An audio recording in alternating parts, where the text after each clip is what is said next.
제가 어렸을 때 종종 등장했던 성경 퀴즈가 하나 있었습니다.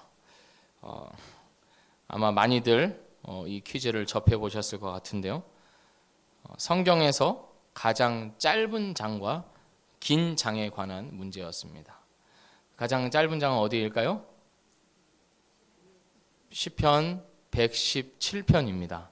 오늘 읽은 본문에서 한 번만 뒤로 넘어가시면 117편이 두 절만 기록되어 있는 것을 우리가 볼 수 있습니다. 그렇다면 가장 긴 장은 어디일까요? 그렇습니다. 오늘 우리가 함께 읽은 시편 119편입니다. 그래서 이러한 문제 성경 퀴즈로 이 시편 119편을 처음 들었기 때문에 시편 119편을 이후에도 접하기가 쉽지 않았습니다. 왜냐하면 성경에서 가장 긴 장이라는 어떤 선입견이 생겨버렸기 때문입니다. 성경을 읽을 때 하루에 몇 장씩 정해놓고 읽지 않습니까? 시편을 읽을 때는 이게 전반적으로 굉장히 좋습니다. 왜냐하면 장 하나하나가 짧기 때문에 금방 오늘은 읽겠네 이런 생각으로 좀 편한 마음으로 대하는데, 유독 이 시편 119편을 읽는 그 날이 되면 이제 부담이 처음부터 되는 겁니다. 이거를 언제 다 읽지? 170 몇 절이나 되는데 부담부터 드는 것이죠. 저만 이런 생각을 한 건 아닌 것 같습니다. 몇몇 주석을 보니 유명한 신학자들도 시편 119편에 대해서 같은 평을 내립니다. 레오폴드 사부린이라는 학자는 이 시편 119편에 대해서 피곤할 만큼의 반복이라고 평하였고, 앤더슨이라는 학자는 이 시편은 단조롭다라고 평하였고, 바이저라고 하는 학자는 모티프의 반복에서 오는 피곤함이 느껴진다 이렇게 평하였습니다. 그래서 시편 119편은 당연히 받아야 하는 어떤 가치 있는 대우를 받지 못해 왔습니다. 방대한 규모와 또 분명하게 반복되는 내용 때문에 성경을 배우는 많은 사람이 이 시편을 좋아하기가 어렵다라는 평을 받아왔습니다. 하지만 시편 119편에 대해서는 부정적인 평가보다는 긍정적인 평가가 사실 더 지배적입니다. 일반적으로 시편 전체의 주제와 그 내용을 함축적으로 표현한 그 주제 시편이 하나 있습니다. 시편 전체를 대표할 수 있는 주제 시편, 그것이 무엇입니까? 바로 시편 1편입니다. 근데 시편 119편은 바로 그 시편 1편의 확장판이기도 합니다. 19세기 영국 교회 내에서 복음주의권의 지도자였던 찰스 브리지스는 시편 119편 주석을 내면서 이 시편은 탁월하다라고 평합니다. 찰스 브리지스는 자신의 책에서 청교도 주석가 매튜 헨리의 아버지 필립 헨리가 자녀들에게 한 충고를 기록해 놓았습니다. 그 충고가 무엇이냐면 이렇습니다. 너희는 매일 아침 시편 119편의 한 구절씩 묵상하거라. 그러면 1년에 그 시편 전체를 2번 묵상하는 셈이다. 그렇게 하다 보면 성경의 나머지 책들과 사랑에 빠질 것이다 라고 자녀들에게 조언했다고 합니다. 우리가 잘 알고 있는 종교개혁가 루터 역시 시편 119편에 대해서 이렇게 말하였습니다. 온 세상을 준다 해도 이 시편의 작은 한 부분조차 포기하지 않겠다. 굉장하지 않습니까? 시편 119편 강해집을 쓴 크리스토퍼 애쉬 역시 말씀의 기쁨을 누리지 못하고 의무적으로 읽는 사람에게는 시편 119편이 가장 필요한 처방이라고 이야기합니다. 제가 한 부분을 발췌해 왔는데 같이 들어보시기 바랍니다. 시편 119편을 읽고 기도하면 성경 말씀을 정말 사랑하고 기뻐했던 한 사람과 교제할 수 있다. 이 시편에서는 주의 말씀에 대한 기쁨과 즐거움이라는 심장의 고동소리가 생생하게 느껴진다. 시적 유희성을 정교하게 되살리며 단어들과 놀이를 즐기는 그의 숨결이 느껴진다. 그가 하나님의 말씀을 즐거워하거나 사모한다고 말한 건 25번이 넘는다. 그에게 하나님의 말씀은 너무나 달고 즐거운 것이었다. 말씀을 읽으면 곳곳에서 수없이 많은 보물이 그를 기다리고 있었다. 말씀은 그의 소망이고 평화였으며 기쁨이자 노래였고 자유이며 위안이었다. 오늘부터 저는 이제 수요 설교를 할 적마다 시편 119편을 가지고 말씀을 나눌 예정인데, 이 여정 가운데 이렇게 이 저자의 고백처럼 말씀의 기쁨을 맛보고 또 말씀이 가져다주는 자유와 위안과 평화를 충만하게 누리는 우리가 되기를 소원합니다. 그럼 본격적으로 시편 119편으로 들어가 보겠습니다. 제가 퀴즈 하나를 내겠습니다. 한글의 자음이 몇 개인지 아시는 분 계십니까? 머릿속으로 굴리고 계실 텐데요. 가나다라 마바사 아자차카 타파 77 해서 14개입니다. 그런데 구약 성경의 언어인 히브리어는 22개의 자음으로 22개의 자음을 가지고 있습니다. 그래서 시편 119편은 이 22개의 자음을 한 연에 하나씩 사용하여서 만들어진 시입니다. 한글로 예를 들자면 1년은 그 첫 글자가 가로 시작하는 겁니다. 그리고 2년은 나로 시작하고 3년은 다로 시작하는 어떤 그런 구성을 가지고 있는 것입니다. 그래서 히브리어의 첫 자음은 알레프라는 자음인데, 따라서 오늘 우리가 읽은 이 119편의 1년, 1절에서 8절이 1년인데요. 이 1년은 알레프로 시작합니다. 뿐만 아니라 1절부터 8절이 있는데 모든 절이 다 알레프로 시작합니다. 시편 119편 전체가 다 이런 구성인 것입니다. 이연은 어떻습니까? 이연은 그 두 번째 자음인 베이트로 이제 모두가 다 시작하고, 3년은 그 김멜이라는 그 자음으로 다 이렇게 시작합니다. 히브리어가 자꾸 나오니까 제가 버벅이는 것 같은데요. 어쨌든 굉장히 조직적으로 은유를 잘 짜놓은 것이 이 시편 119편입니다. 또 우리가 이 시편 119편에 대해서 더 알아야 할 것은 이 하나님의 말씀을 여러 가지 다양한 단어로 표현한다는 것입니다. 율법이라는 단어가 25번이 쓰였고, 말씀이라는 단어가 24번, 판단과 증거는 23번, 계명이라고 하는 단어는 22번, 율례와 법도는 21번. 이처럼 하나님의 말씀을 계명, 계율, 율례, 법도, 판단, 증거 이렇게 다양한 단어로 표현을 하는데 각 연이 그러한 단어들을 다 포함하고 있다는 것입니다. 그래서 각각의 연이 이 단어들을 반복적으로 사용하고 있고 시편의 어디를 보아도 이 단어들이 등장을 하고 있습니다. 그래서 어떤 주석가는 시편 119편의 이 구조가 드러내는 하나의 주제가 있는데 그것이 뭐냐? 바로 토라의 무궁무진함. 다시 말해서 하나님의 말씀의 무궁무진함이라고 이야기하기도 합니다. 지난주에 성탄 발표회 때 첫 순서로 윤덕민 장로님께서 그 하모니카 연주를 해주셨는데 그 하모니카로 성탄 메들리를 이렇게 연주해 주셨습니다. 성탄 찬송가와 또 그 캐롤과 이런 거를 다 조합해 가지고 계속 이어지는 그런 메들리를 들려주셨는데 그 연주 덕분에 그 성탄 발표가 또 얼마나 분위기가 좋아졌는지 모릅니다. 이와 같이 시편 119편은 말씀의 메들리, 하나님의 지혜의 메들리라고 할 수 있습니다. 다양하고 풍성하게 하나님의 말씀의 맛을 볼 수 있도록 한데 모아놓고 연속해서 연주하고 있는 것입니다.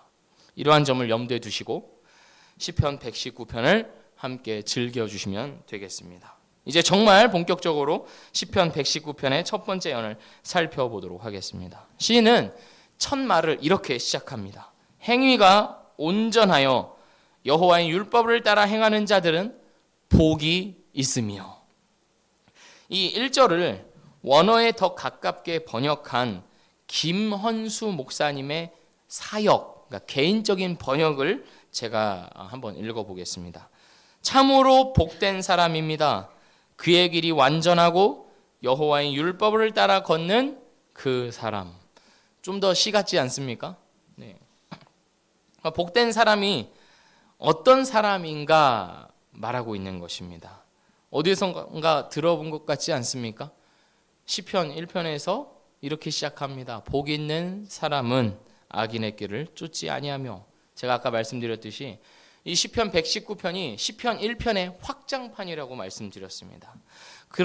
그래서 시편 119편은 시편 1편처럼 복 있는 사람은 어떤 사람인가를 먼저 이야기하면서 시작합니다. 그 사람은 어떤 사람입니까? 행위가 온전하여 여호와의 율법을 따라 행하는 자들입니다.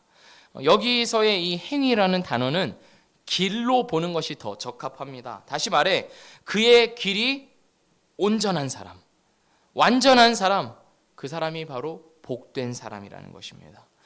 그뿐만 아니라 여호와의 율법을 따라 걸음으로써 그의 길이 온전한 사람, 그가 바로 복된 사람입니다. 첫 소절부터 시편 119편은 우리를 낙담하게 만듭니다. 도대체 어떤 사람의 인생이 온전하고 완전할 수 있단 말입니까? 어떤 사람의 인생이 흠잡을 것 없이 여호와의 율법을 따라 행함으로 완전할 수 있냔 말입니다. 우리는 지금까지 살아오면서 여러 가지 길을 걸어왔습니다. 태어난 순간부터 시작하여서 어린 시절의 길을 걷다가 또 청년의 길을 걷다가 가정을 이루고 자녀를 낳고 하는 그 중년의 길, 그리고 중년을 넘어 노년의 길을 가고 계시는 분들도 계십니다. 제가 노년이라고 했다고 해서 너무 섭섭해하지는 마십시오. 우리 미랄교회 권사님들은 모두 청춘인 것을 제가 다 알고 있습니다. 아무쪼록 우리는 지금까지 인생길을 걸어왔습니다. 그런데 자신이 걸어온 길을 돌아봤을 때 그 누가 나는 하나님 앞에, 하나님 말씀 앞에 부끄러울 것 없이 살아왔다 말할 수 있겠습니까? 나는 하나님의 말씀을 하나도 빠지지 않고 지켜왔다. 내가 살아온 길은 하나님 보시기에나 사람들이 보기에나 흠잡을 것 없는 완전한 길이었다. 이렇게 말할 수 있는 사람은 아무도 없을 것입니다. 시편 119편은 시작부터 우리와 완전히 동떨어진 것 같은 뉘앙스를 풍깁니다. 우리는 이 의미를 정확하게 알기 위하여서 2절로 가보아야 합니다. 왜냐하면 2절 역시 이러한 사람은 복이 있다라고 1절처럼 선언하고 있기 때문입니다. 제가 2절 말씀을 읽겠습니다. 여호와의 증거들을 지키고 전심으로 여호와를 구하는 자는 복이 있도다. 어떤 사람이 복이 있습니까? 여호와의 증거를 지키고 전심으로 여호와를 구하는 자는 복이 있도다. 시편은 같은 이야기를 한 행에 반복함으로써 더 강조하려는 그런 이 운율법을 사용하고는 합니다. 그래서 이 여호와의 증거를 지키고 전심으로 여호와를 구한다라고 하는 것은 동의어로 쓰인 것입니다. 이 여호와를 구한다, 이 여호와를 구하는 자가 바로 여호와의 증거를 지키는 자라는 말입니다. 그러면 우리가 이것을 가지고 다시 1절로 돌아가서 복이 있는 사람은 어떤 사람입니까? 전심으로 여호와를 구하는 자입니다. 온 마음을 다해서 하나님을 찾고 하나님을 가까이 하는 사람이 바로 복 있는 자라는 말입니다.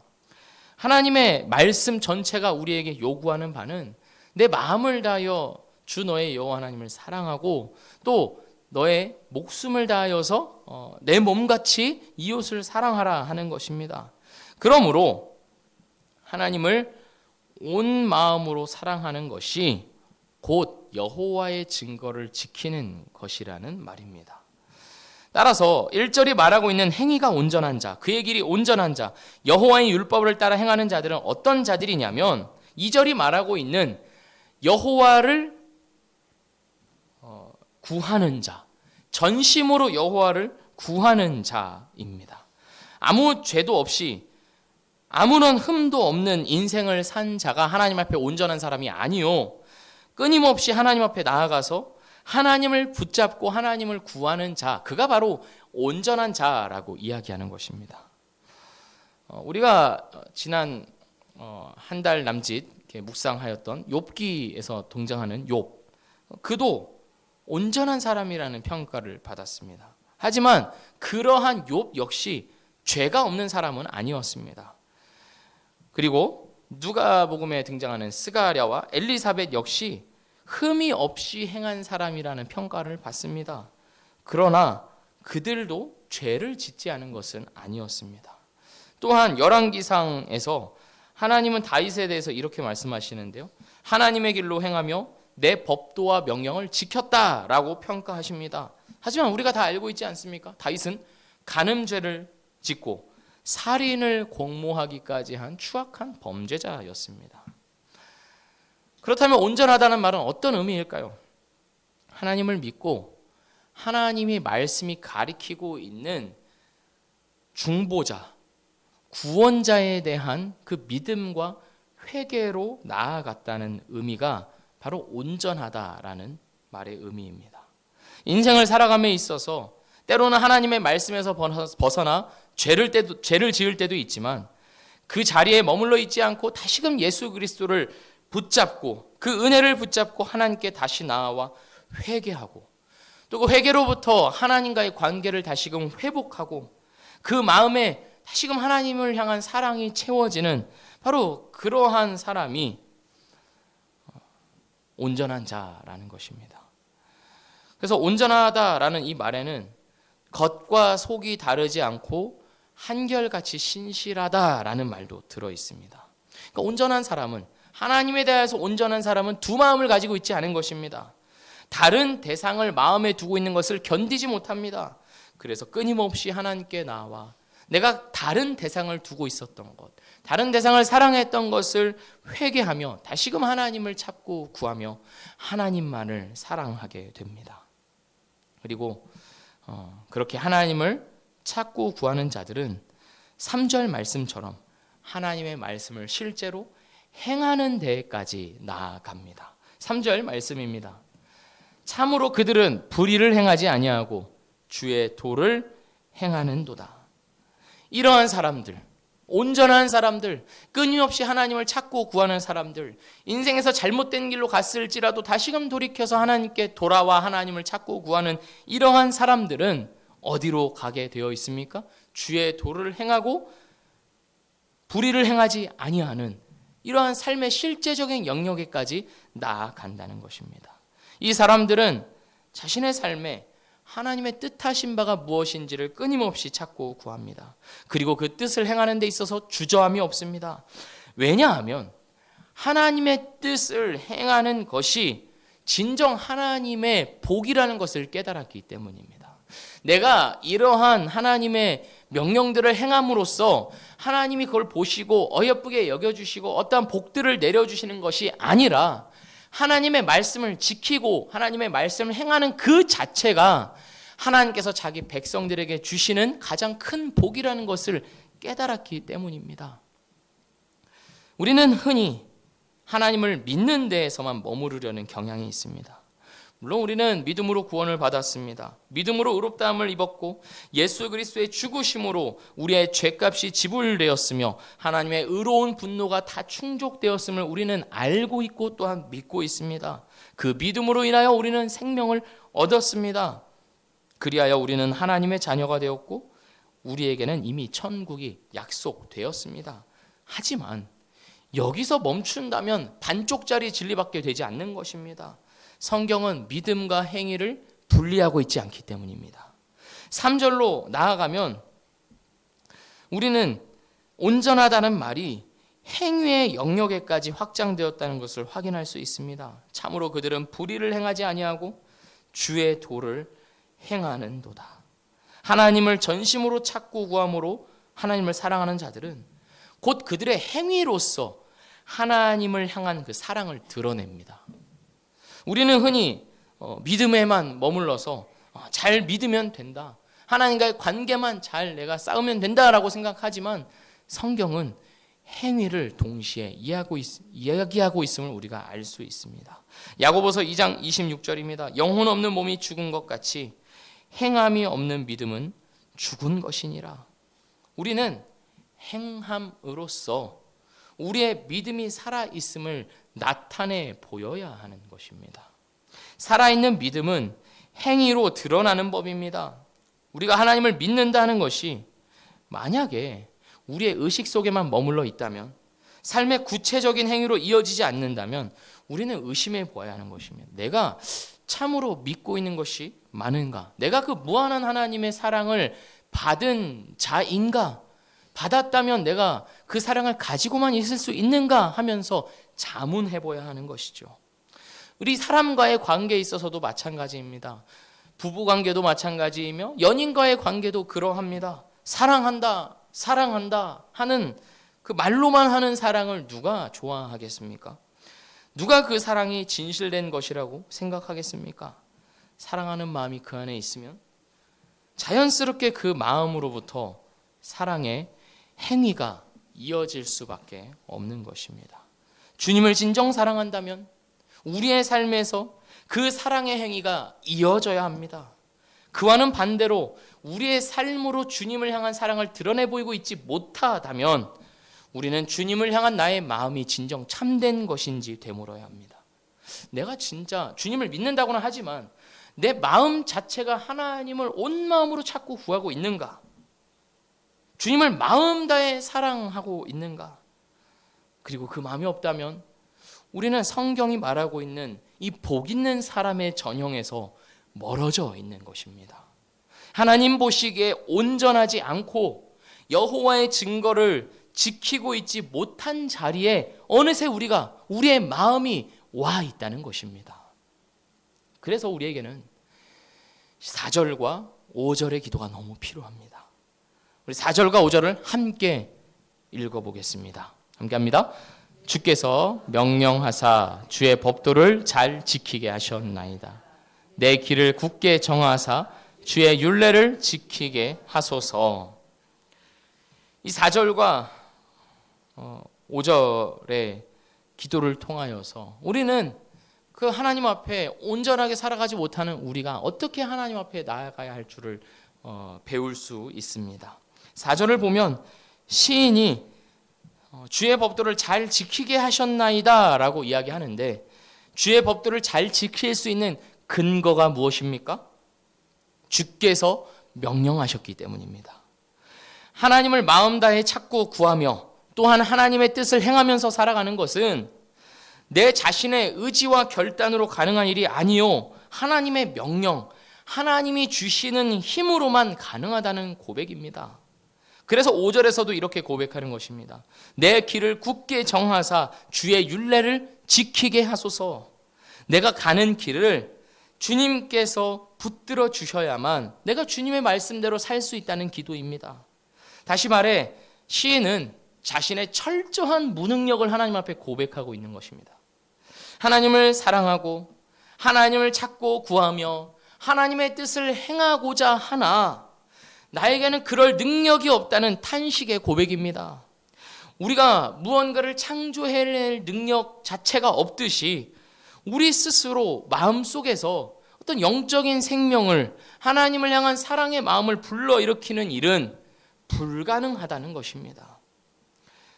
사랑의 마음이 없으니 그러한 사랑을 행하는 능력은 있을 리가 만무한 것이지요. 하지만 우리가 하나님의 뜻을 행할 능력이 없다고 해서 하나님의 뜻을 행하지 않아도 된다는 면죄부가 주어지는 것은 아닙니다. 우리는 여전히 하나님의 말씀, 하나님의 법, 하나님의 뜻에 따라 살아야 한다는 당위성이 주어져 있습니다. 이 딜레마 속에 우리가 빠져 있습니다. 하나님의 명령대로 살아야 하지만 그 명령대로 살 능력이 없는 것이 우리의 현실입니다. 나는 언제나 하나님의 뜻에 반하여서 살아갑니다. 나 좋을 대로 살고 싶어 하고 나 편한 대로만 살고 싶어 하는 것이 우리의 본성입니다.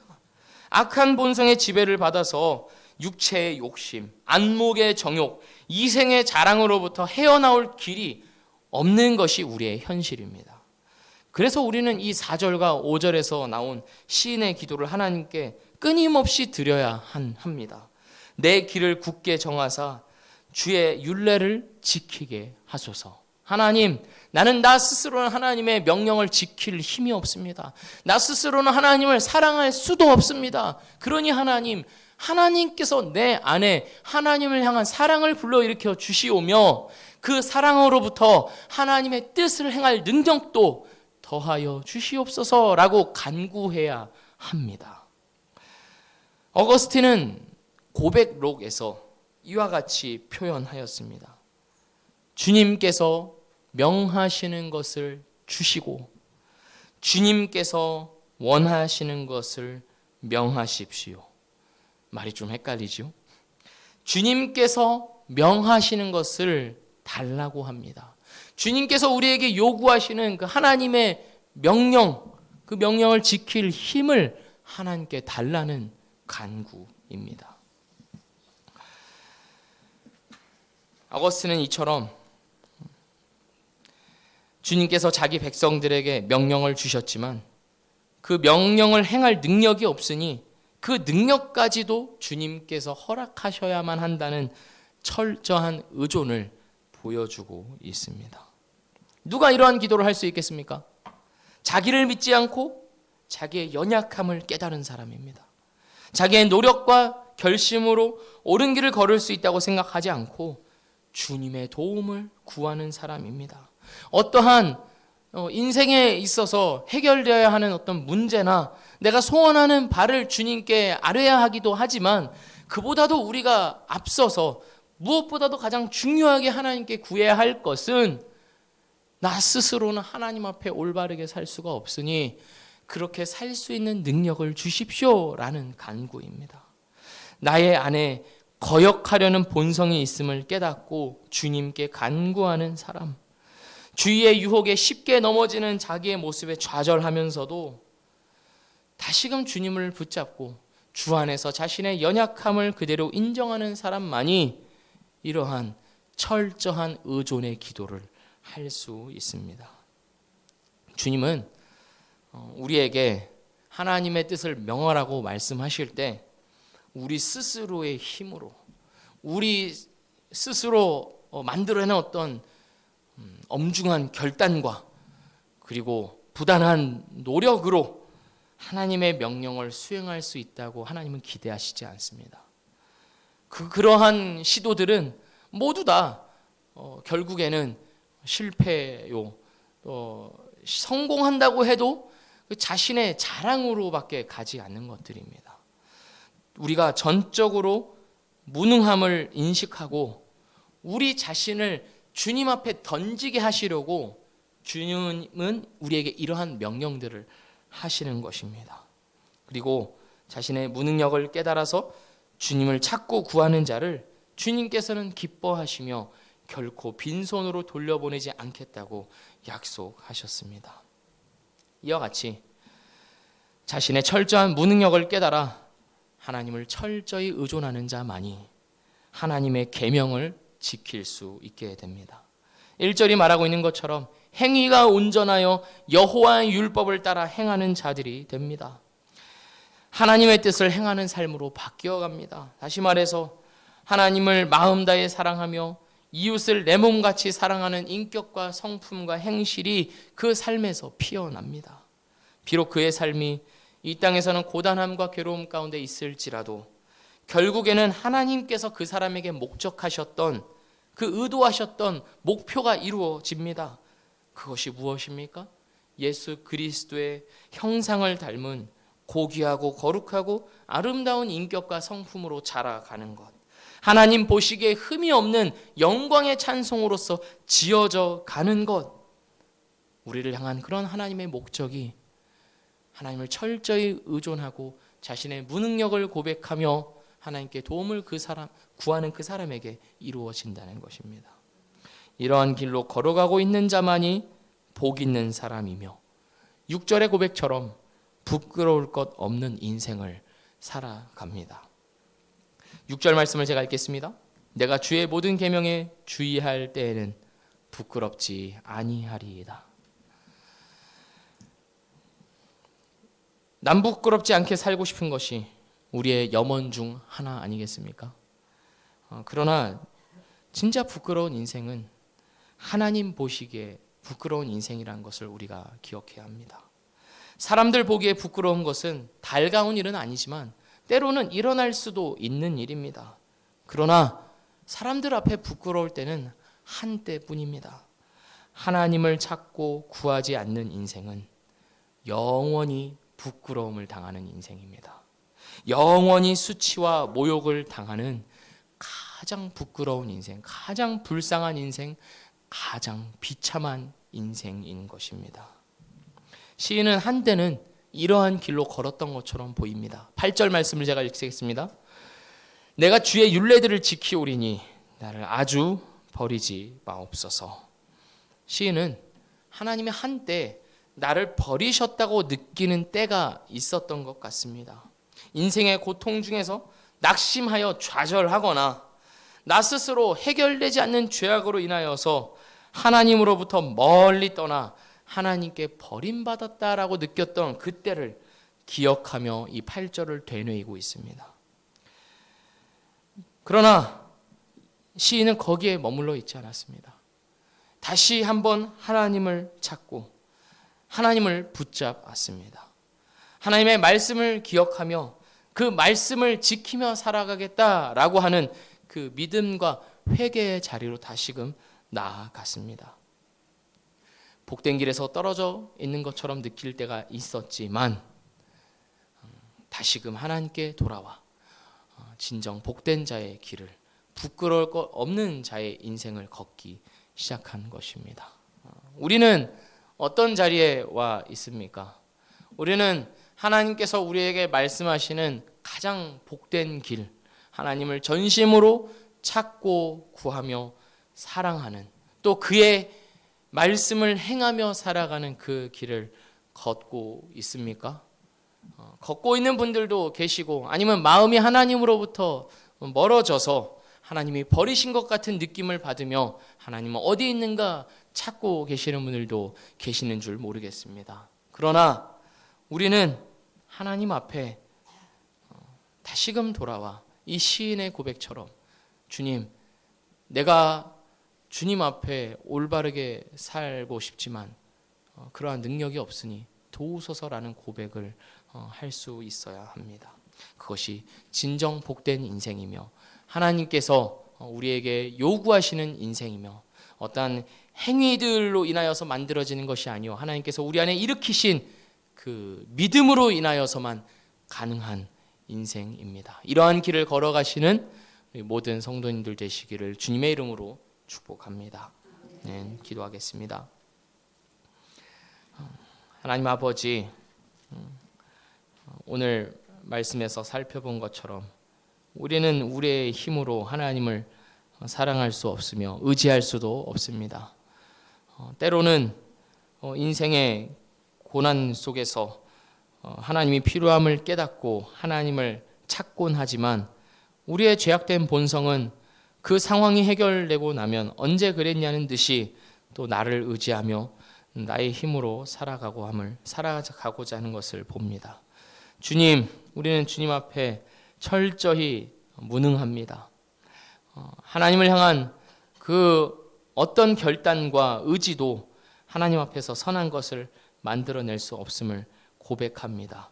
주님, 이러한 우리를 불쌍히 여겨주시오며 다시금 하나님 앞으로 불러주셔서 하나님을 마음 다해 찾고 구하는 마음을 허락하여 주시오며 또 하나님의 뜻을 행하며 살아가는 진정 복된 인생을 살아가도록 인도하여 주시옵소서. 예수 그리스도의 이름으로 기도합니다. 아멘.